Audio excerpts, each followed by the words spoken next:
25,000 feet over enemy territory, muffled cannon fire, and the frantic crackle of radio chatter. 25,000 feet over enemy territory, a sky of cobalt blue and brilliant, freezing sunlight. But for the 10 men inside the B-17 Flying Fortress Peggy's Passion, it is a frozen hell. Flak has punched ragged holes in her aluminum skin, the air rushing through whistling a song of death. Number 3 engine is trailing black smoke, the propeller feathered. They are losing altitude, falling behind the protective bastion of the main bomber stream. And then they come, like sharks sensing blood in the water. The Focke-Wulf 190s of the Luftwaffe, noses painted in garish yellow, diving out of the sun. Their 20mm cannons rip into the wounded bomber. The waist gunners answer, their .50 calibers hammering, but it's a desperate, uneven fight. The radio operator screams, "Bandits at 6 o'clock! They're everywhere!" The pilot, a 22-year-old from Ohio, wrestles with the controls, his knuckles white. They are too deep inside Germany, too far from home. Their fighter escort, the powerful but short-legged P-47 Thunderbolts, had been forced to turn back an hour ago, their fuel gauges nearing empty. This is the moment every bomber crew dreaded. Alone, defenseless. The German fighters queue up, taking turns to deliver the killing blow. Hope is a dwindling resource, more precious than fuel. Then, a new sound cuts through the cacophony. Not the guttural roar of the German BMW engines, but a high-pitched, terrifying scream. A silver glint in the periphery. Then another, and another, streaking past the B-17's windows at impossible speed, tracers lancing out. A Focke-Wulf, lining up for a final pass, suddenly disintegrates in a ball of orange flame. The radio crackles to life again, but this time it's a different voice. Calm, confident, Texan. "Hang on in there, fellas. The little friends are here to take you home." For the crew of Peggy's Passion, and for countless others, it was the sound of salvation. It was the sound of the North American P-51 Mustang, an aircraft that had no right to exist, born from a British plea and an American gamble. It would become the long-range weapon that broke the back of the Luftwaffe and changed the very course of the Second World War. This is the story of the Cadillac of the skies, the fighter that won the war. To understand the desperate need for the Mustang, you have to understand the catastrophic failure of a central pillar of Allied air strategy.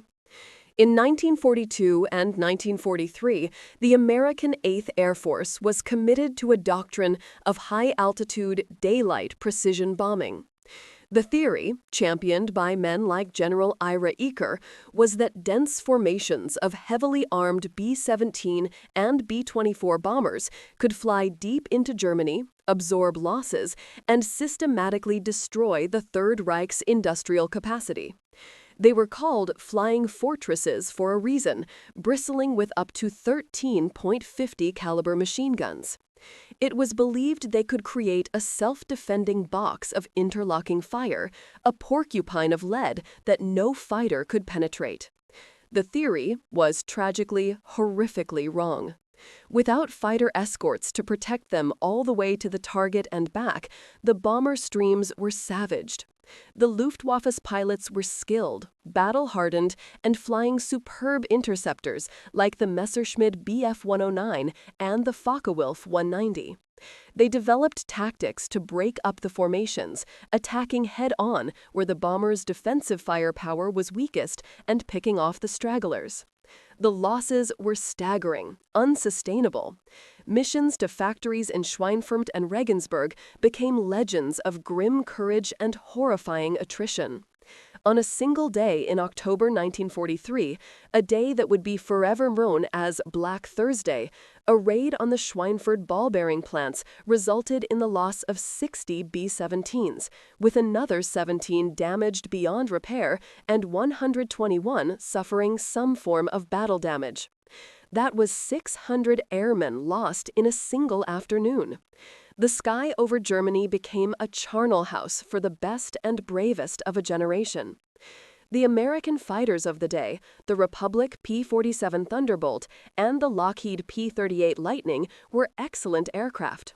The P-47 was a brute, tough, heavily armed, and able to absorb immense punishment. The P-38 was fast and versatile. But they both shared a fatal flaw. They were thirsty. Their operational range was simply not enough. They could escort the bombers part of the way in, but then, heartbreakingly, they would have to waggle their wings and turn for home, leaving the heavies to face the hornet's nest alone. A solution had to be found, or the entire daylight bombing campaign, a cornerstone of the Allied strategy to defeat Germany, would have to be abandoned. The answer wouldn't come from an established design, but from a young, ambitious company and a moment of audacious corporate brinkmanship. The story of the P-51 begins not in America, but in Britain, in the desperate days of 1940. The Royal Air Force, fighting for its life in the Battle of Britain, desperately needed more fighter aircraft. The British Purchasing Commission approached North American Aviation, a company known more for trainers than fighters, and asked them to build the Curtiss P-40 Warhawk under license. The P-40 was a decent plane, but it was an aging design. North American's president, James Dutch Kindleberger, and his chief designer, Edgar Schmude, made a counterproposal that was either incredibly arrogant or visionary. Instead of building someone else's old design, they told the British they could design and build a brand new, superior fighter from scratch and have a prototype ready in an astonishing 100 days. The British, in desperate need, agreed. The team at North American worked with a feverish intensity. The prototype, known as the NA-73X, was rolled out in just 102 days. It incorporated cutting-edge aerodynamic theory. Its most revolutionary feature was its wing. Designed using data from the National Advisory Committee for Aeronautics, or NACA, it was a laminar flow wing. In theory, this design maintained smooth, or laminar, airflow over a much larger percentage of the wing's surface, dramatically reducing drag and increasing speed and fuel efficiency. While the realities of mass production and battlefield repairs meant the full benefits were rarely achieved, the airfoil's shape had an unforeseen serendipitous advantage. It performed exceptionally well at high transonic speeds, delaying the onset of compressibility and allowing the Mustang to dive faster and with more control than its opponents. Another key innovation was the radiator design. Instead of a drag-inducing bathtub slung under the nose, the Mustang's radiator was housed in a streamlined ventral scoop under the fuselage. This design cleverly used the heated, expanding air exiting the radiator to produce a small amount of jet thrust, an application of the Meredith effect, which at high speeds was enough to cancel out the cooling system's drag entirely. But the brilliant airframe had an Achilles heel, its engine. It was powered by an Allison V1710. The Allison was a reliable engine, but it was designed for optimal performance at low to medium altitudes. It lacked an effective high-altitude supercharger, meaning that above 15,000 feet, its power dropped off dramatically.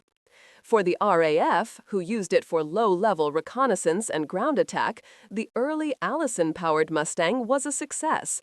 But for the high-altitude bomber escort mission the USAAF so desperately needed, it was a non-starter. The plane was a thoroughbred, but it had the wrong heart.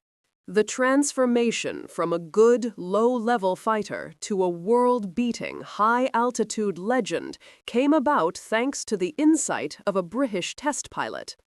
In April 1942, Rolls-Royce's chief test pilot, Ronald Harker, flew the Allison-powered Mustang and was immensely impressed by its handling and low-level performance, but noted its anemic power at altitude. Harker made a simple but revolutionary suggestion: replace the Allison with Rolls-Royce's own masterpiece, the Merlin engine. The Merlin, particularly the 60 series, was a marvel of engineering. Its secret weapon was a two-stage, two-speed intercooled supercharger designed by the brilliant Stanley Hooker. This device was essentially a complex air compressor with two impellers that could be operated at different speeds, forcing vast quantities of air into the engine cylinders. This allowed the Merlin to breathe in the thin air of the upper atmosphere and maintain its power at altitudes where the Allison choked. The British, in a project codenamed Mustang X, experimentally fitted several Mustang airframes with Merlin 65 engines. The results were staggering. The aircraft's top speed jumped by nearly 50 miles per hour at 30,000 feet. It could climb faster, fly higher, and was suddenly transformed into a high-altitude killer. The U.S. Army Air Forces, witnessing these tests, immediately saw the potential.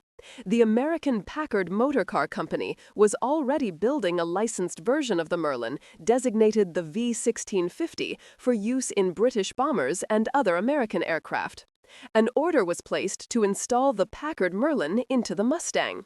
The first production model of this Anglo-American hybrid, the P-51B, began rolling off the lines in June 1943.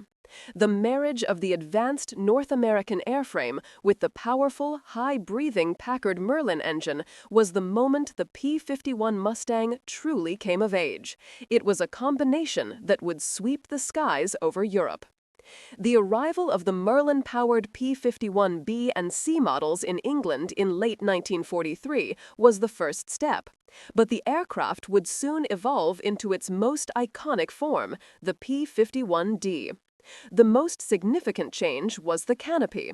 Pilots of the B and C models, while loving the performance, complained about the poor rearward visibility caused by the high razorback fuselage. In combat, seeing the enemy first was everything.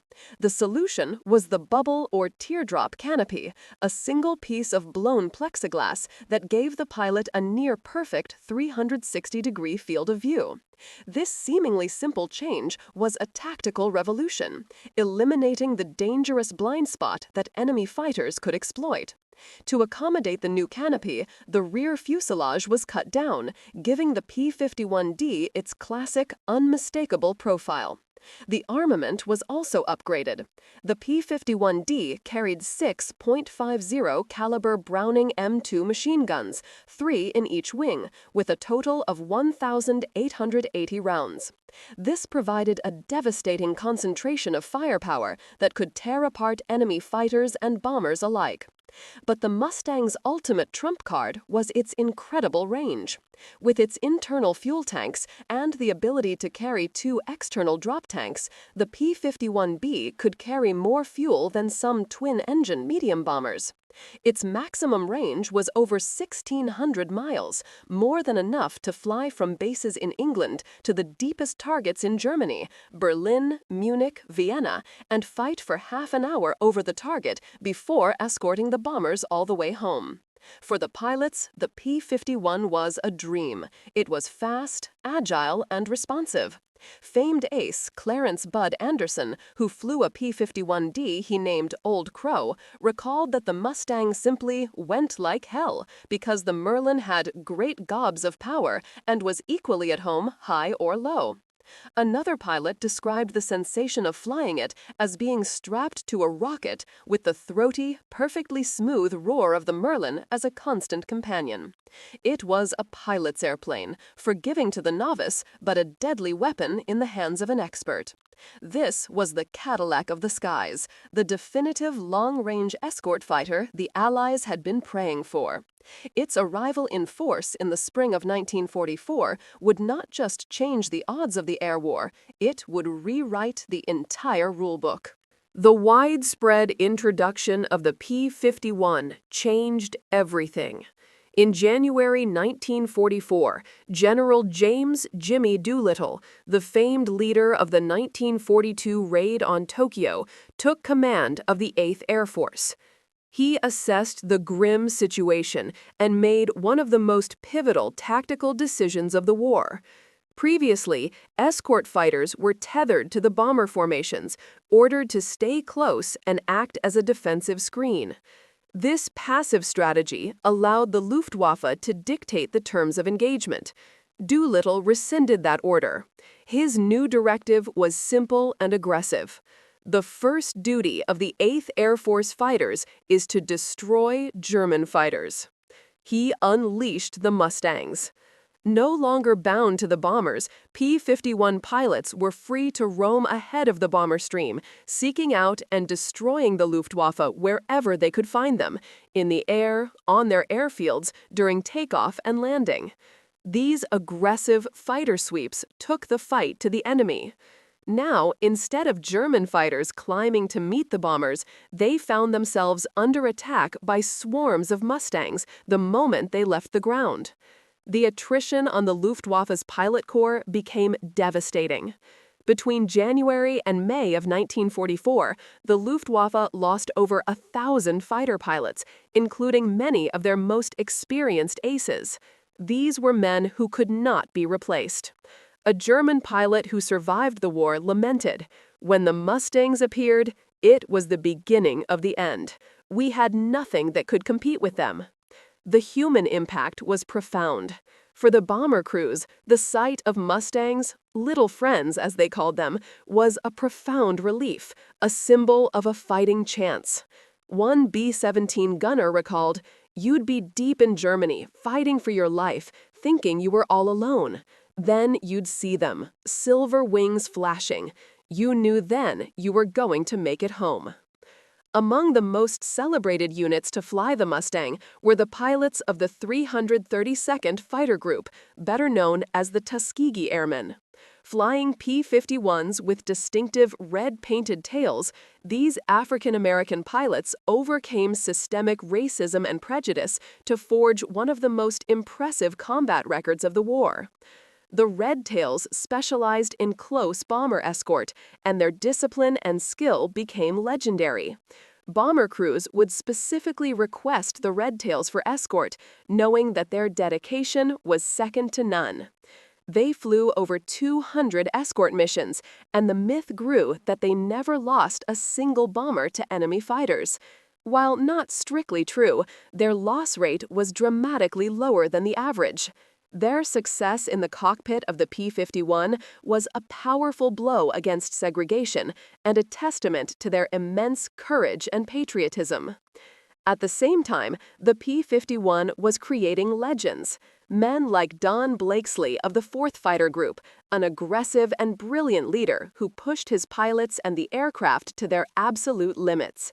And Major George Preddy, a quiet North Carolinian who would become the top Mustang ace of the war. Flying his P-51s, all named Cripes-A-Mighty, Preddy was a master of deflection shooting and aerial tactics. On August 6, 1944, in one of the most remarkable feats of the air war, Preddy engaged a swarm of German fighters over Hamburg and shot down 6 of them in a single mission. Tragically, Preddy would be killed by friendly fire on Christmas Day 1944, but his record of 26.83 aerial victories stands as a testament to his skill and the lethality of his chosen mount. The climax of the P-51's battle against the Luftwaffe came in the last week of February 1944. The Allied command launched Operation Argument, a massive, concentrated assault on Germany's aircraft industry. This series of raids, which would become known as Big Week, was designed to smash German fighter production and lure the Luftwaffe into a decisive attritional battle. Over 6 days, more than 3,500 sorties were flown by American heavy bombers, striking targets deep inside the Reich, from Leipzig to Regensburg. And this time, the Mustangs went with them all the way. The skies over Germany became the scene of some of the largest and most ferocious air battles in history. Thousands of aircraft converged in swirling dogfights that stretched for miles. Contrails crisscrossed the frozen stratosphere as formations of Mustangs dived on the German interceptors.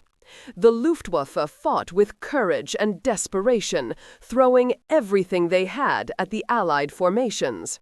But the equation had changed. For every B-17 the Germans shot down, the escorting Mustangs were exacting a terrible price. By the end of Big Week, the results were clear. The Allies had lost 226 heavy bombers and 28 fighters, a heavy toll. But the Luftwaffe had been shattered.